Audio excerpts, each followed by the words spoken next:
Hello, welcome to all.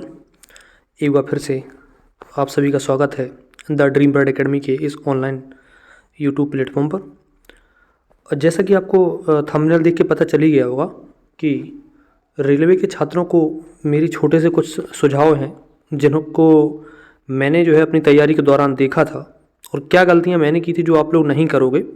तो वो चीज़ को मैं जो है इस चैनल के माध्यम से मैं अपने एक्सपीरियंस जितने भी एग्ज़ाम रहते हैं उनको मैं शेयर करना चाहता हूँ। तो आज का सेशन जो है अभी फ़िलहाल कुछ मिनट रेलवे के छात्रों के लिए, ठीक है। अगर इससे एक दो छात्रों का भी लाइफ अगर सुधर गया ना तो वो छात्र जीवन भर जो है याद रखेंगे। इसलिए ज़्यादा से ज़्यादा शेयर जरूर कर दीजिएगा। और मुझे पता है कि रेलवे का ये फॉर्म है वो सब छात्र डालेंगे, क्योंकि यहाँ पे योग्यता 10th से लेके आपका ग्रेजुएशन तक सभी तरह के जो है लेवल के फॉर्म आए हुए हैं। तो चलो बात करते हैं हम लोग इस सेशन की। छोटा सा सेशन रहेगा, आप सिर्फ काम की बात करेंगे क्योंकि आपको पता है कि इतना समय मेरे पास भी नहीं रहता है और भी जो है काम रहते हैं। तो आपको जो है ऑफिशियल वेबसाइट पे ये नोटिस देखने को मिल गया होगा, भारत सरकार रेलवे मंत्रालय रेलवे रिक्रूटमेंट और बोर्ड, ठीक है।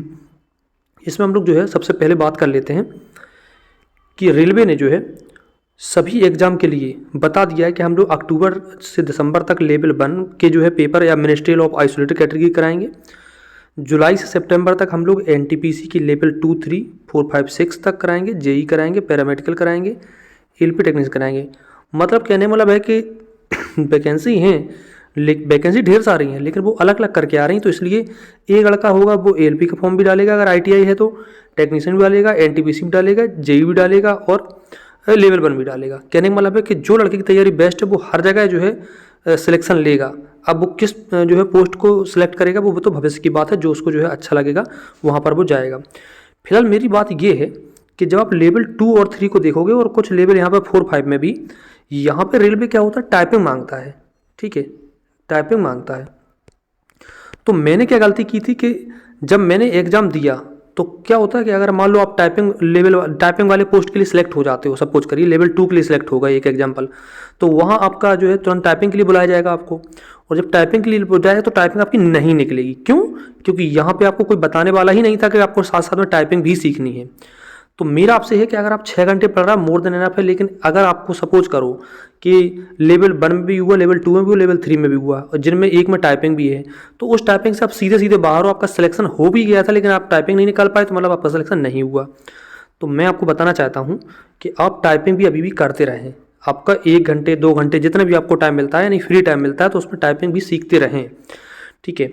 दूसरी बात मैं बताना चाहूँगा आपको, टाइपिंग आप कैसे सीखना है ये तो सब आपको टीचर बताएंगे, या फिर जब आप छोटा मोटा कोचिंग सेंटर कोई ज्वाइन कर लीजिए वहाँ पे बताया जाएगा, है ना, टाइपिंग किस तरह से क्या करना है। हिंदी, अच्छा, जो बच्चे जूनियर UPSSC के जूनियर असिस्टेंट के हैं तो वो हिंदी और इंग्लिश की ऑलरेडी टाइपिंग कर रहे हैं, ठीक है, हिंदी और इंग्लिश की टाइपिंग ऑलरेडी कर रहे होंगे तो उनको यहाँ पे लाभ मिल जाएगा। क्यों? क्योंकि वहाँ पे जूनियर असिस्टेंट की भी टाइपिंग लगी हुई है।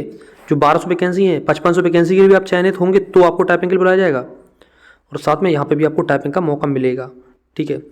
दूसरी बात ये है कि अभी अच्छा खासा पूरे 6 महीने हैं लगभग, ठीक है, पूरे लगभग 6 महीने हैं, किसी किसी लिए तो 7-8 महीने भी हैं, मतलब मिनिमम 6 महीने हैं, मैक्सिमम 8-9 महीने भी हैं। तो 6 से लेकर 8 महीने में एक अच्छा खासा, और इसका एग्ज़ाम बहुत जल्दी होगा ये बात समझिए, क्योंकि रेलवे ने ये कहा है कि अब हम हर साल वैकेंसी देंगे, ठीक है। तो सिंपल सी बात है कि एग्ज़ाम बहुत जल्दी होगा।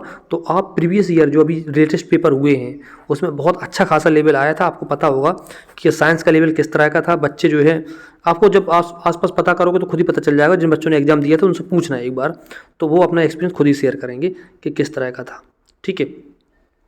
दूसरी बात यह है कि आप जब और जो है प्रीवियस ईयर जब आप पेपर देखोगे, यानी प्रीवियस ईयर क्वेश्चन देखोगे तो वहाँ पे लेवल आपको खुद ही पता चल जाएगा कि किस तरह का जो है लेवल पूछा गया था, ठीक है।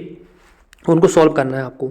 तो आप जो है उम्मीद है कि मैथ, रीजनिंग और जीके बाकी जो है सॉल्व पढ़ ही रहे होगे, तो इन सब के आप क्या आज से प्रीवियस ईयर जो है लगाना शुरू कर दो। बस ऐसा नहीं कि परसेंटेज फिर से पढ़ लो, बस परसेंटेज देखो और यूथ या कोई अन्य किताब जो मिले उसके पूरे क्वेश्चन लगा डालो, ठीक है। और बस एक काम आपको साथ साथ और करते चलना है, जो कि बच्चे जो है बहुत ज़्यादा, मैंने भी बहुत ज़्यादा नहीं जो है किया था, लेकिन आपको करना है, आपको स्पीड टेस्ट बहुत लगाने हैं, ठीक है। स्पीड टेस्ट बहुत लगाने, मैं तो पढ़ाता था इसलिए मुझे टाइम नहीं मिल पाता था, और लेकिन आप लोग तो दिन भर फ्री रहते हो, ठीक है, तो आपको स्पीड टेस्ट बराबर अभी से ही लगाते चलना, भले ही उसमें स्कोर 50 आए, 40 आए, 30 आए, कोई दिक्कत नहीं है। अक्सर के तो हम लोग ये डरते हैं कि स्पीड टेस्ट लगाते नहीं, ठीक है, चलो स्पीड टेस्ट के बारे में बाद में बात की जाएगी, आज के लिए तो इतना ही है। दूसरी बात ये है कि लेवल 1 में जो है यहाँ पर क्या होता है, फिजिकल भी होता है ना, फिजिकल होता है, तो जो है अभी से आप जो है सुबह 20 मिनट जो है ज़रूर आप एक्सरसाइज करें। ये ज़रूरी नहीं कि आप जो है लेवल 1 के लिए दौड़ के लिए ही प्रैक्टिस कर रहे हैं या पुलिस फौज की तैयारी कर रहे हैं तभी 20 मिनट।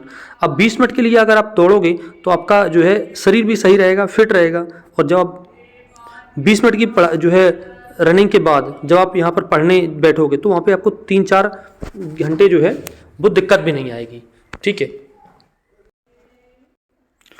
तो मेरे कहने का मतलब है कि अगर आप 20 मिनट जो है जो एक्सरसाइज करते हो या वॉकिंग करते हो या कुछ भी करते हो, थोड़ा बहुत मेहनत करते हो, तो उसके बाद 3 से 4 घंटे जब आप पढ़ने बैठोगे ना तो पढ़ाई में मन भी लगेगा और आपका जो आउटपुट है वो आपको ज़्यादा मिलेगा। तो कहने का मतलब है कि इनमें से जिन जिन के लिए अगर आपके पास कोई टेक्निकल चीज़ें हैं तो आप एएलपी टेक्नीशियन के साथ बाकी सबके पेपर देंगे, और टेक्निकल नहीं है आपके पास को तो भी तो आप लेवल 1 से लेकर लेवल 6 तक ग्रेजुएशन तक के फॉर्म जो है भर सकते हो, और जो है एक अपना सिलेक्शन फिक्स कर सकते हो। तो इसके लिए जो है आपको मेहनत लेकिन बहुत ज़्यादा करनी पड़ेगी, क्योंकि बहुत दिनों बाद वैकेंसी आई है, तो आप जान रहे हो कि कंपटीशन जो है गवर्नमेंट एग्जाम के लिए कितना कंपटीशन बढ़ गया वो आपको पता ही होगा। तो उम्मीद है कि आप अच्छे से मेहनत करोगे, और रेलवे से संबंधित कोई भी क्वेरीज हो आप जो है आँख बंद करके अपना इस कमेंट में बताइएगा। मैं हर एक क्वेरी पे वीडियो आपको बनाऊंगा। मैं एक एक कमेंट जो है पढ़ता हूँ और कोशिश करता हूँ कि बच्चे जो है परेशान ना हो। उनको सबसे बड़ी बात तो ये है कि उनको गाइडेंस तो मिल जाती है, लेकिन उनको जो है गाइडेंस मिलती है फर्जी वाली, यानी कि ऐसी गाइडेंस मिलती है जिससे उनके जो है कोई सही सलाह आज की दुनिया में आपको देखो 2-3 लोग सही सलाह देंगे। पहला आपका जो है पेरेंट्स, माता पिता और दूसरा टीचर, ठीक है।